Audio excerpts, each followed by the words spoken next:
इंसान जब भी कोई काम करने जाता है तो वह बहुत ही सोच समझ के काम करने लगता है, लेकिन अगर उसके काम में उसका काम ना पूरा हो पाए तो वह अपने काम से इतना ज़्यादा दुखी हो जाता है कि वह अपने काम को करने के लिए किसी भी हद तक जा सकता है, और वह इस हद तक जा सकता है कि उसकी वजह से उसका परिवार भी तबाह हो जाता है। आज के घटना में ठीक ऐसा ही होता है, जिसकी वजह से एक लड़के को इस दुनिया को छोड़ के हमेशा हमेशा के लिए जाना पड़ जाता है। दोस्तों, आखिर क्या हुआ इस घटना में, इस घटना की आप पूरी सच्चाई जानने के लिए इस वीडियो को आप लास्ट तक जरूर देखिएगा। नमस्कार दोस्तों, मैं प्रदीप कुमार आपको इस टेढ़ी बात चैनल में मैं स्वागत करता हूं। दोस्तों आज की यह जो घटना है, यह घटना है उत्तर प्रदेश, और उत्तर प्रदेश का एक ज़िला पड़ता है फिरोजाबाद, और उसी ज़िला के पास एक थाना लगता है टूडा थाना। उसी थाना के पास एक इलाका पड़ता है नगला राधे लाल कॉलोनी। मौके पर उसी में रहने वाले एक व्यक्ति होते हैं हरभेजी, जिसके दो लड़के भी होते हैं। एक लड़का होता है जिसका नाम होता है गब्बर, जिसकी उम्र होती है 40 साल, और एक लड़का और होता है जिसका नाम होता है राजेश, जिसकी उम्र होती है मात्र 32 साल। तो वो गब्बर जो होता है वह गब्बर शादीशुदा सा, उसका पत्नी का नाम होता है लाल परी, जिसकी उम्र होती है 38 साल, और उसके पत्नी को 3 बच्चे थे, जिसका बड़े बेटे का नाम होता है अनुज, और 2 छोटे बच्चे और थे। तो वह परी जो है अपने ही परिवार में काफ़ी अच्छे से उसी समय रह रही होती है। यह 30 अक्टूबर 2018 की सुबह, तो उसी समय सुबह जब उसकी अनुज की जो दादी होती है हरभेजी, उसी समय जब उठने लगती है तो वह सुबह जब जाके वह दरवाज़ा के पास पहुंचती है, जहां पर कमरे में गब्बर और लाल परी सो रहे होते हैं। तभी वह देखने लग जाती है कि दरवाज़ा खुला हुआ है, और वह जैसे ही दरवाज़ा के अंदर जाती है तो वह देखकर उसकी आंखें उसी समय फटी की फटी रह जाती हैं। वह देखने लगती है कि हमारा बेटा पंखे पर फांसी के फंदे पर लटका हुआ है, जिसकी वजह से अब हरभेजी ज़ोर ज़ोर से वहाँ चिल्लाने लग जाती है। चिल्लाने के बाद वहाँ के आस पड़ोस के लोग इकट्ठा हो जाते हैं। इकट्ठा होने के बाद तुरंत ही जो इकट्ठा होते हैं वह व्यक्ति को उसी समय गब्बर को वह फांसी के फंदे से उतारते हैं, तो देखते हैं कि उसके शरीर पर काफ़ी मारपीट की गई है, जिसकी वजह से तुरंत ही वहाँ के पुलिस थाने में वहाँ के लोगों के द्वारा फ़ोन कर दिया जाता है, जिससे वहाँ की पुलिस की जो टीम होती है वह उसी समय वह उस जगह पर पहुँचती है जहाँ पर गब्बर की बॉडी लटकी होती है। जिसके पुलिस की टीम वहाँ पहुँचने के बाद तुरंत ही उस गब्बर की बॉडी को देखने लग जाती है, जिससे देखा जाता है उसके गले पर अंगूठे के निशान है और उसके शरीर पर कई जगह मारपीट के जख्मी कर दिए गए थे, जिससे पुलिस को लगने लगता है यह आत्महत्या नहीं है, यह एक हत्या का है। तभी मौके पर जो पुलिस होती है वह उसी समय जो है भादवी की धारा 302 के तहत हत्या का मुकदमा दर्ज कर लेती है। अब पुलिस इस केस में काफ़ी कड़ाई के साथ छानबीन करने लगती है, और जो है हरभेजी से आप पूछने लगती है कि यह कैसे हो सकता है या तुम्हें किसके ऊपर शक है। तो हरभेजी कहती हमारी बहू की हाथ इसमें पूरी तरह से है, क्योंकि हमारी बहू ने हमारी बेटे की हत्या करके यहाँ से मौके पर फरार है।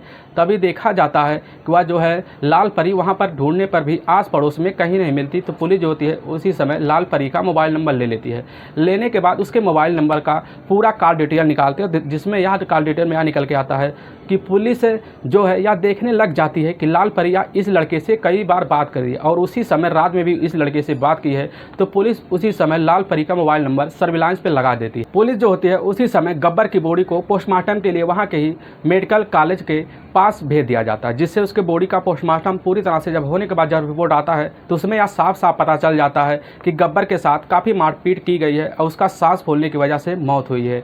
जिससे पुलिस इसमें काफ़ी कड़ाई के साथ अब इसमें पूरी तरह से तहकीकात करना शुरू कर देती है। तभी उसी समय पता चलता है कि वह जो लाल परी है, लाल परी वहाँ के ही PH मेडिकल कॉलेज में ही मौके पर लगभग वह जो है पड़ता है वहाँ से ही 6 किलोमीटर की दूरी पर, जिससे पुलिस उसी समय उस मेडिकल कॉलेज में पहुंचती है। तो वहां पर लाल परी मौजूद होता है। उसके साथ वह कोई और नहीं, जिसका नंबर बार बार निकल के आ रहा था, वह कोई और नहीं, वह स्वामी होता है, जो टुडेरा थाने से लगभग 6 किलोमीटर की दूरी पर उसका गांव बनना पड़ता है। उसी गांव का रहने वाला वह स्वामी होता है। उस स्वामी को भी वहाँ पर जब उसको देखती है तो वह पता लगता है कि वह स्वामी जो है अपनी मरहम पट्टी करा रहा होता है। पुलिस उसी समय उन दोनों को बिना कुछ पूछे चाहते दोनों को ही अपने कस्टडी में ले लेती है और ले जाकर उनको थाने में पूछने लगती है।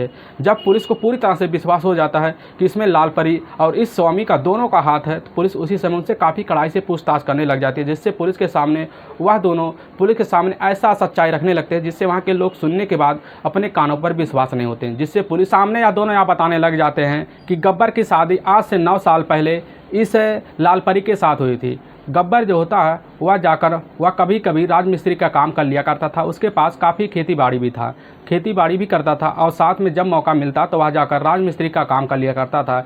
लेकिन गब्बर से लाल परी शादी करना ही नहीं चाहती थी। उसके घर वालों की दबाव की वजह से लाल परी को गब्बर से शादी करना पड़ जाता है, जिससे शादी करने के बाद लाल परी उस गब्बर के साथ तो जाती है, लेकिन वहाँ पर जाने के बाद गब्बर के साथ वह अच्छे से रहना भी नहीं चाहती। और लेकिन कुछ वक्त बीतने के बाद जिसमें इनका घर अब काफ़ी अच्छे से चलने लगता है, लेकिन इनके बीच जो यह रिश्ता था या इस रिश्ते की भनक ना ही कभी गब्बर को लग पाई थी, ना उसके परिवार वालों की। और इनके परिवार वालों को यह नहीं पता था कि यह लाल परी का उस समय रिश्ता जो होता है वह रिश्ता भी इससे पहले भी उस समय स्वामी के साथ था। लेकिन इनके घर वाले जब इस ज़िंदगी को आराम से जी रहे होते हैं तभी उसी बीच लाल परी को कुछ दिन वक्त बीतने के बाद उसी समय 3 बच्चे भी हो जाते हैं, जिसके बाद इनकी ज़िंदगी काफ़ी अच्छे से पटरी पे चलने लगती है।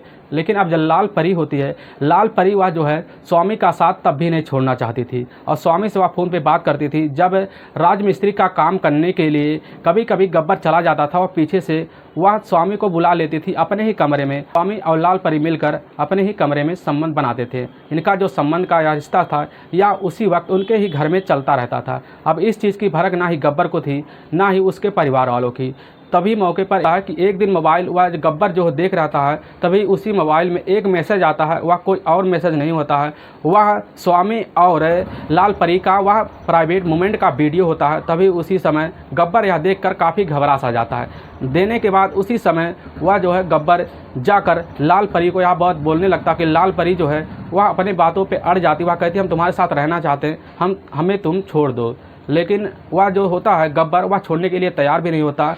अब इनका जो है मिलना जुलना काफ़ी दोनों का आसान हो गया था, क्योंकि इस बात की भनक गब्बर को लग गई थी। लेकिन गब्बर तब भी उस लाल परी को छोड़ना भी नहीं चाहता था।